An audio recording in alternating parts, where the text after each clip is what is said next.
Misija 14 se nadaljuje v Ljudskem vrtu, kjer so se prvaki v zadnjih tednih izkazali z izjemno učinkovitostjo. V zadnjih 3 tekmah v domu prvakov je zasedba Krunoslava Jurčića zabila kar 14 golov.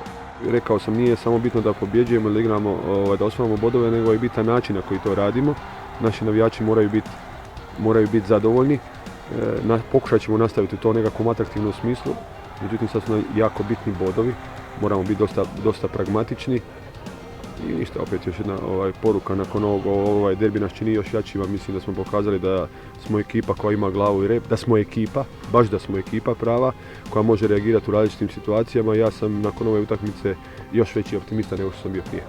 V boj za nadaljevanje odličnega trenda proti neugodni in napadalno močni Gorici bodo prvaki sicer šli precej oslabljeni. Derbi je terjal visok davek, tako da moštvu tokrat ne bodo mogli pomagati kaznovani Petar Stojanović ter poškodovana Mitja Viler in Dare Vršić.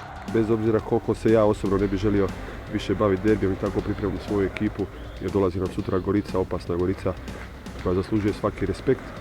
Ipak ove posljedice nas tjeraju da i dalje uživamo pod navodnicima posljedice ovog derbija i naravno da, bez obzira što ću ja još jednom ponoviti, da se opet ispričavam svim učesnicima tog derbija, uključujući i suce.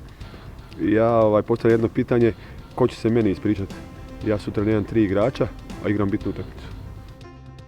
A ta 2 igrača koja su povrijeđena u direktnim startovima igrača suparničke ekipe, za koji ni u jednom trenutku nisu bili sankcionirani.